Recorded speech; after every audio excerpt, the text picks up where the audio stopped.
Yes, here we go. All right. Happy Thursday, everybody, and welcome back to The Working Actor. Hi, friends. How are you guys all doing today?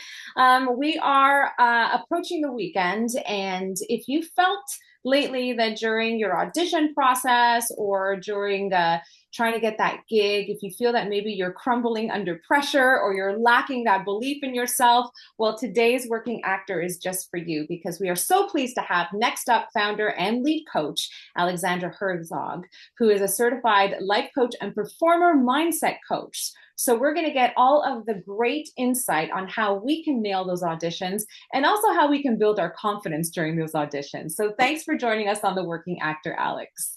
My pleasure. I'm absolutely pumped to be here. I'm so passionate about supporting performers in building an empowered mindset because to me, your mindset is just as important as your skills, as your technical skills.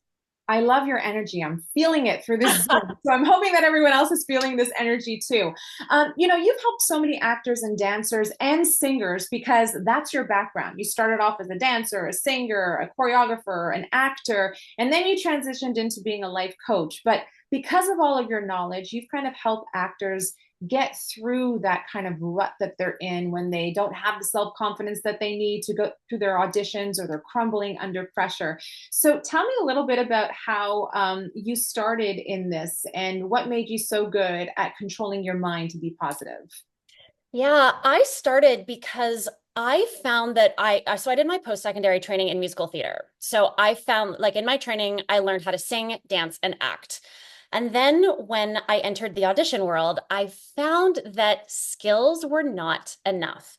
I had a little bit of kind of like a beef, honestly, with schools in general, that they're not teaching us how to deal with nerves, audition anxiety, performance anxiety, rejection, the ups and downs of being a performer, comparison, all of those things that to me can absolutely take over how you feel. And no matter how excellent your skills are, if you don't have skills and tools to manage those curveballs that are inevitable for absolutely everybody, your skills don't really matter. Mm, I love this. Okay, so how did you get into the world of dance and singing and all that? What made you passionate about pursuing that career? Yeah, I grew up training as a dancer. So I danced at the Royal Winnipeg Ballet. I'm from Winnipeg originally. And then went to post-secondary in musical theater just because I felt like I loved to dance, but I wanted to do more in terms of storytelling. So I wanted to learn to sing and act as well. After I graduated from my post-secondary program, I had classmates that were on Broadway immediately, which was so exciting for them. But I worked in a restaurant for 3 straight years. So during that time, I went through those ups and downs. I wondered, like, what am I even doing? Like, why do I live in Toronto to work in a restaurant? Like, why don't I just move back home kind of thing? So I felt like I really, really, really had to dig deep and get crystal clear about what I wanted, um, grow my confidence and my mindset to be able to actually go for it. And clarity equals confidence. When I got clear on what I really wanted to do and knew how to pursue it, the skies opened for me and everything changed. Okay, so how did you become clear? Like, what was it that helped you get through it? For me, it was working with my life coach. I do this because I went through coaching as a student. And what I loved about coaching is that coaching is future focused. I know so many people are familiar with therapy that often kind of starts where you are and goes backwards into the history of like the people, places, events, and things that have influenced kind of how you're feeling today. But coaching's a little bit different in that it starts where you are now and moves forward and actually demands that you create a plan for the next chapter of your life. So getting crystal clear on like what brings you joy, what you actually want, what you're passionate about. And also, what are some of the things that are holding you back? Perhaps like limiting beliefs, self-talk, imposter syndrome, and kind of like getting to the root of those things so you actually can move forward to create the best next chapter for yourself. Is that why you called it Next Up? Exactly. That's exactly why I called it Next Up. Yes, for Next sure. Up. Yeah, you got to check out our website if you were just joining us now. We were the founder of Next Up. It's nextupcoach.com, where Alexandra has really done it all in her career. She has acted, she's danced, she has choreographed, she has performed, and now she is helping actors just like you get through the pressures of the audition process and also build up your confidence so that you can have the right mindset when you're going into that auditioning room. So, how would you describe your philosophy when it comes to coaching? Yeah, my philosophy when it comes to coaching is looking at what we can control versus what we can't control, Mm. right? I think so many of us, me included, fixate and obsess on the things we can't control, right? We can't control what the panel's looking for. We can't control how many people they're looking for, and so on.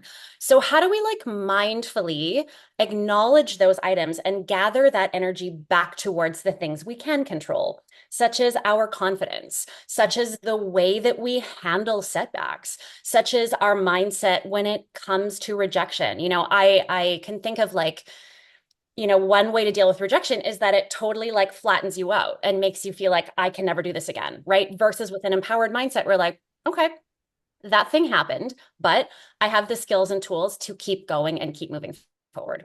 That is so difficult though sometimes because you sometimes you really want it and you're so deflated because you've worked so hard for it and then you're discouraged and you really wanted it and you got to pick yourself back up and that's the hardest thing to do. So It doesn't. what in your opinion makes a successful performer? Hmm.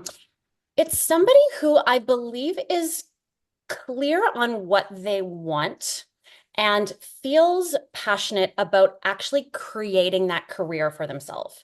So I think a successful performer, I mean, there are different stages. When we start, I think it's important that we put ourselves out there for kind of anything and everything. But as we get further along, I think it's actually our responsibility to carve our own path in the industry and be aware of the kind of work we want to do, what work brings us joy, what work we're passionate about. And I know for sure that are few and far between, and we can't choose, every single job that we get. But I think it's important, again, and our responsibility to like align ourselves with the work that is meaningful to us. And that's how we create change and put work out there that is really purposeful and fulfilling. Okay. So, I mean, you've dealt with so many performers before. So, what are some techniques that I think that you find that are particularly maybe effective when you are training with actors or performers? Yeah, so many things. I believe that some of the best things we can do is to create authentic confidence. So to me, authentic confidence is developing a sense of internal validation. I know when I was first starting out, I was like super duper fixated on external validation, meaning like I was kind of this blank slate waiting for somebody to say, like, you're good or you're doing a good job. Or if I got the job, then I would have confidence. If I got the job, then I would feel good about myself. If I got the job, then I would feel validated, right? But that is giving a lot of power about how you feel about yourself to somebody who, frankly, doesn't deserve it. So, developing our own sense of internal validation, developing our own authentic confidence. And yeah, like I said, I work with tons of people to get crystal clear on what we want in the next chapter. I think for so many of us, we don't actually feel worthy of knowing, being allowed to know what we want. We Mhm. think that we just have to take whatever comes. But when we get clear, clarity equals confidence. So when we get clear, we can actually go for the things that we really want. Can you share any maybe defining moments of when you were in that situation and you kind of cleared your mindset and you were positive about it and it worked out in your favor? 100%. So I started working with my coach after I worked at, I'm not sure if anyone's familiar with the Stratford Festival, but it's like a Yeah. big Shakespeare festival that we have in Canada. They do musicals too. And I had done 4 seasons there, and then I didn't get asked back. And I was like really upset and I felt really lost. And I had been there for so long that I wasn't really on the radar of other theaters. Mhm. So I felt I wasn't sure what to do next. And I was at a pretty bad place. My inner critic which is that voice of negative self-talk was like incredibly loud. And then I worked with my coach and I discovered that I actually didn't want to perform anymore. What I really wanted to do was move over to the creative team. So that was when I switched from performing to becoming a choreographer. And it was important that I worked with her because that was always a little tiny whisper inside. But I don't think that I actually had the confidence to listen to the whisper of the thing that I really wanted to do. Wow. So with her support, and belief in me, which that's what coaches do. We're there to like support you and like help you turn up the volume of those whispers inside and give you the skills and tools to like make that whisper your reality.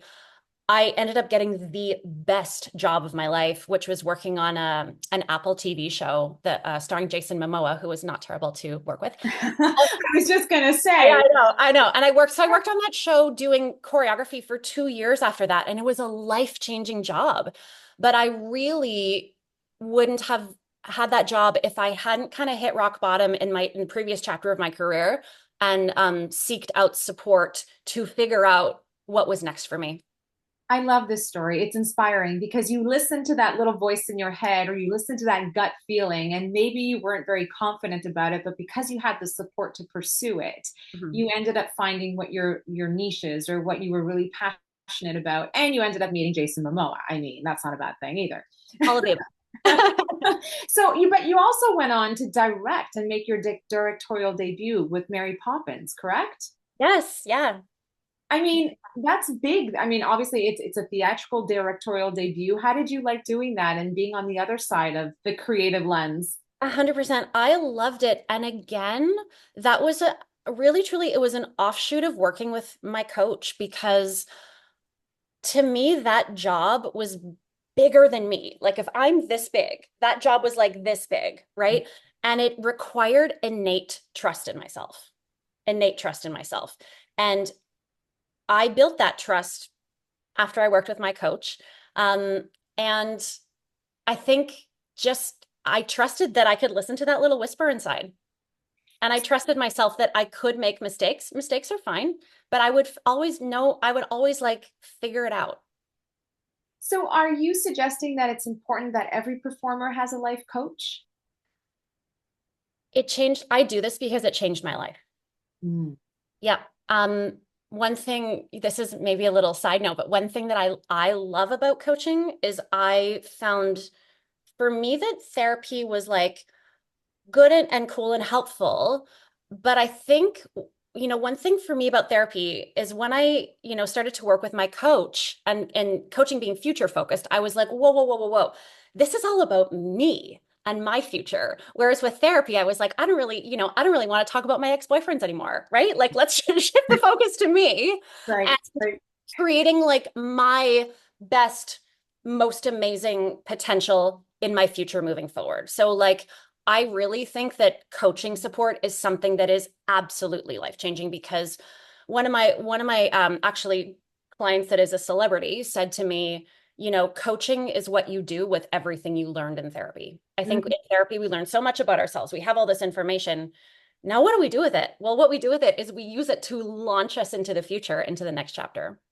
All right, so it's next up. It is your coaching practice, and so I'm assuming that what the actors who are tuning in and would be interested in finding out more, you would probably curate the courses according to their needs, correct? 100%. It's not a one size fits all program. We Right. start with a 15-minute discovery call. And I want to hear about you and what you're currently experiencing. And I always ask as well, like, what is your blue skies situation? Like, you wake up and everything's perfect. What does that look like? What does that feel like? Because and if you don't know, that's okay too, because that's why you're here, right? So we can also figure that out together. I wrote that down because I think that's very motivating. What is your blue sky situation? I love that. I love that. I find that's really empowering. Okay, so when I look at my blue sky situation, it's obviously having a lot of money and job security and getting the gigs that I want. That's my Yep. thing.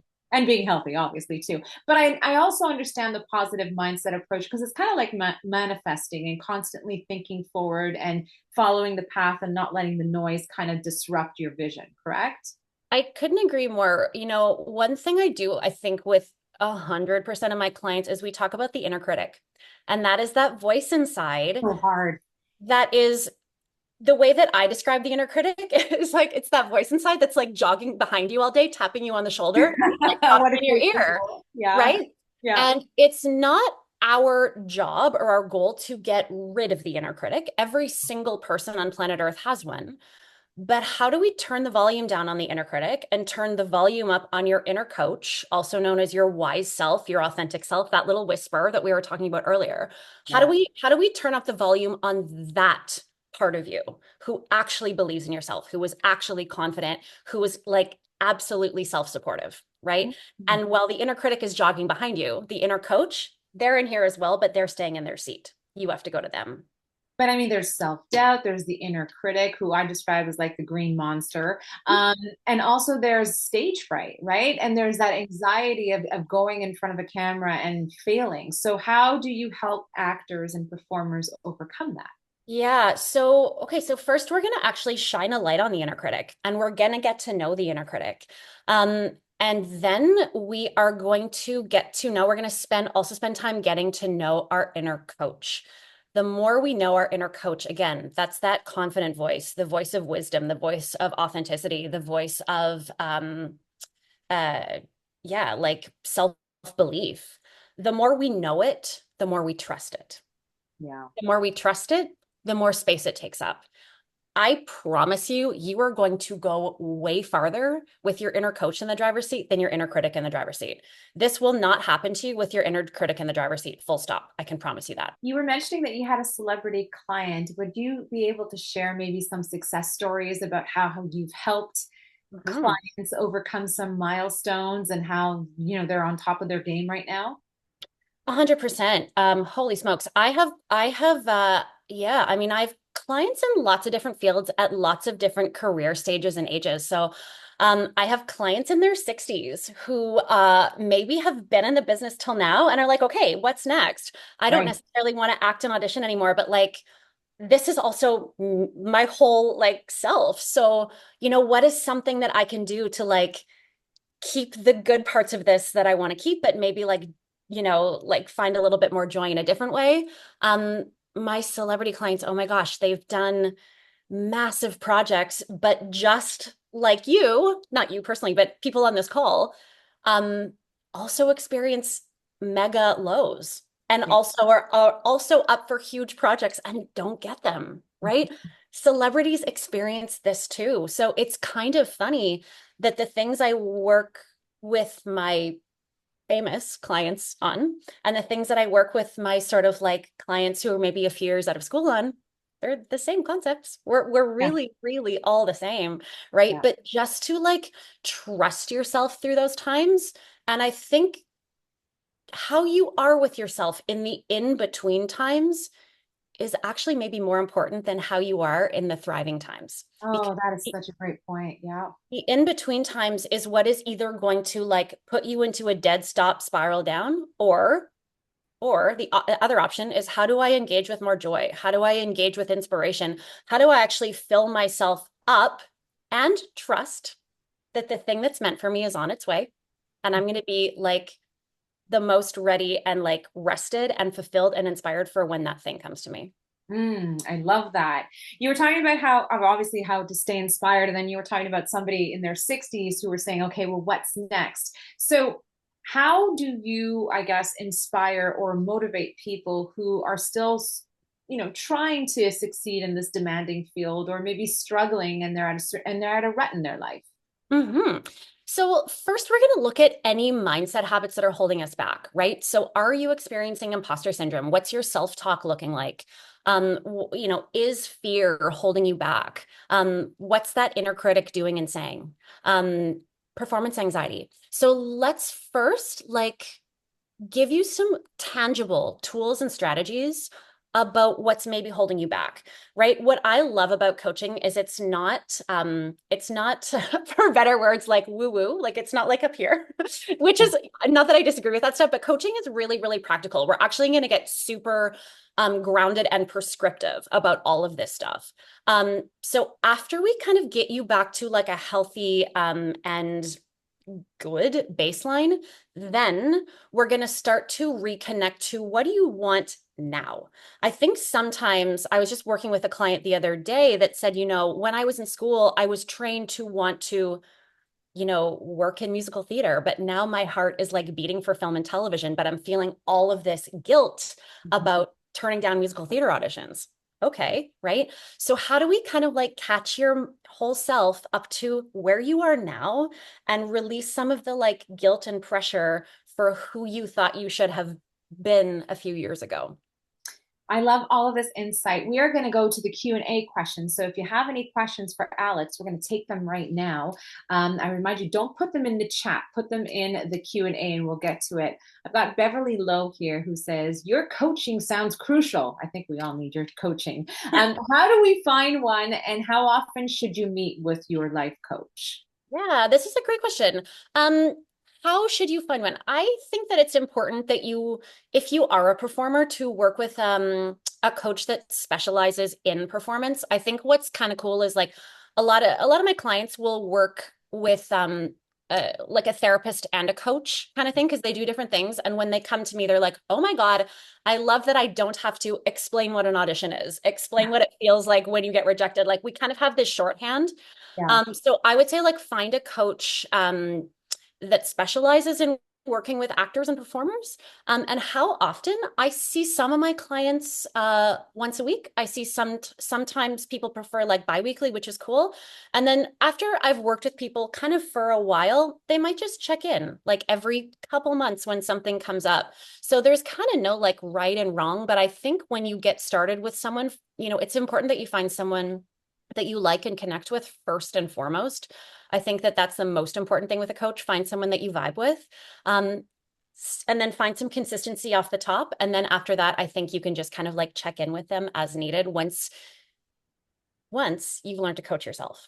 I think that that is something that I really want to teach my clients is how to coach themselves. So everything that I'm teaching you, you know how to apply it in the moment.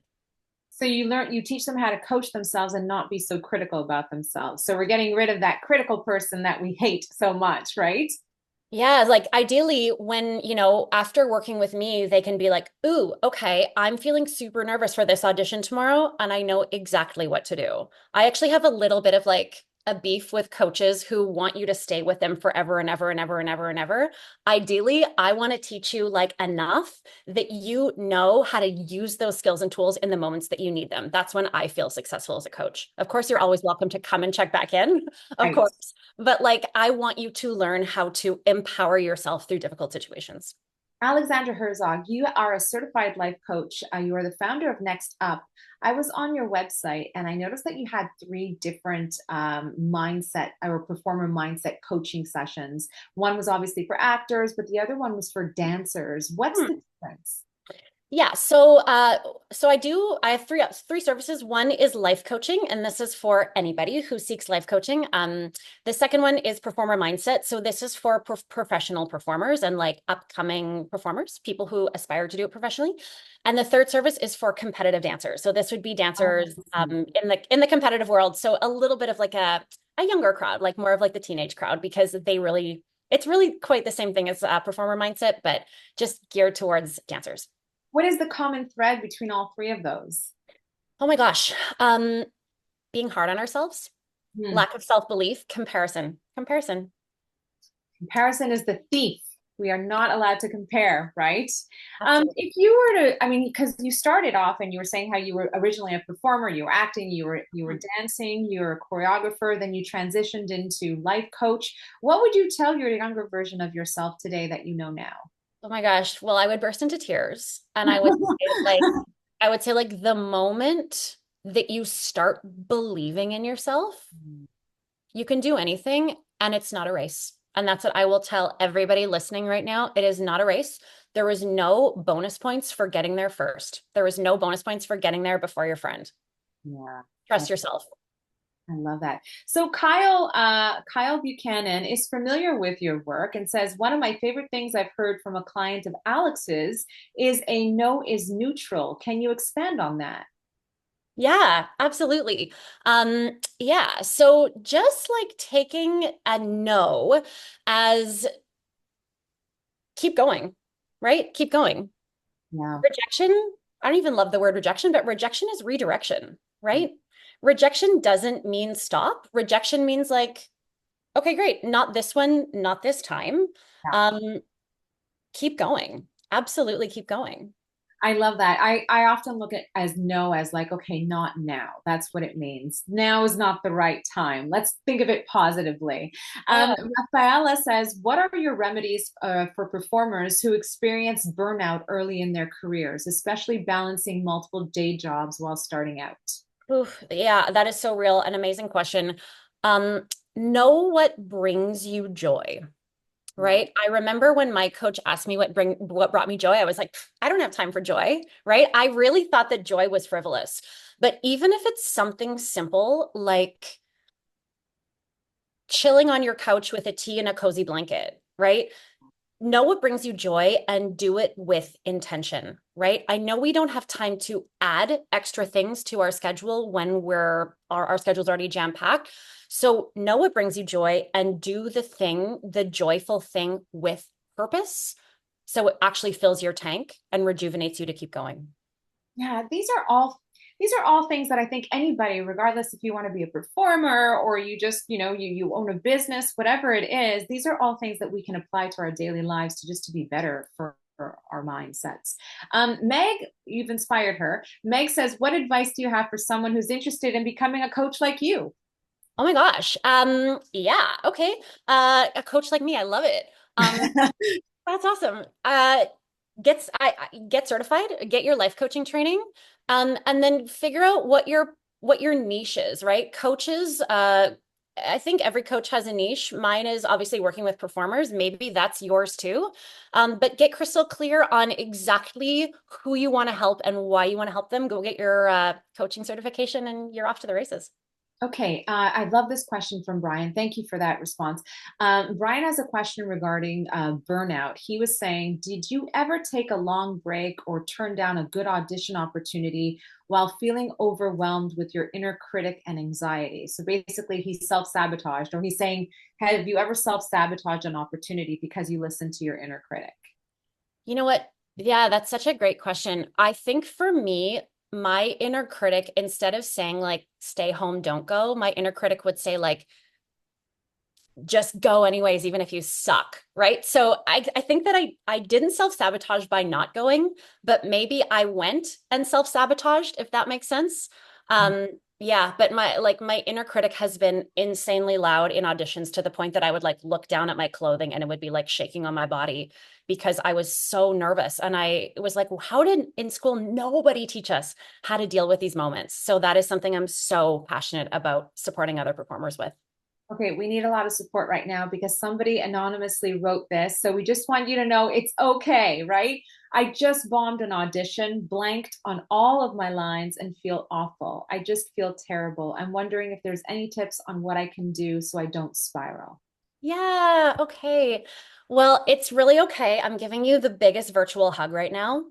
We Let's, all are. Here you we go. totally all are. Let's bring a growth mindset to this. Okay. So, a growth mindset meaning like with kindness, with compassion, ask yourself, like, hey, what can I learn from this situation? What can I take from this situation? If you forgot your words, like, could you maybe start to practice and prep for auditions? Maybe in different spaces instead of sort of like always being in your bedroom. Could you practice in the kitchen? Could you practice at a friend's house? Could you practice elsewhere to sort of like familiarize yourself, like, or I guess defamiliarize yourself maybe with different places, right? So rather than feeling like this is it, this is a defining moment, let's let go of that and allow this to be a moment of growth and know that it happens to everyone. 100% of performers, professionals, those celebrity clients that I said that I work with make mistakes 100%.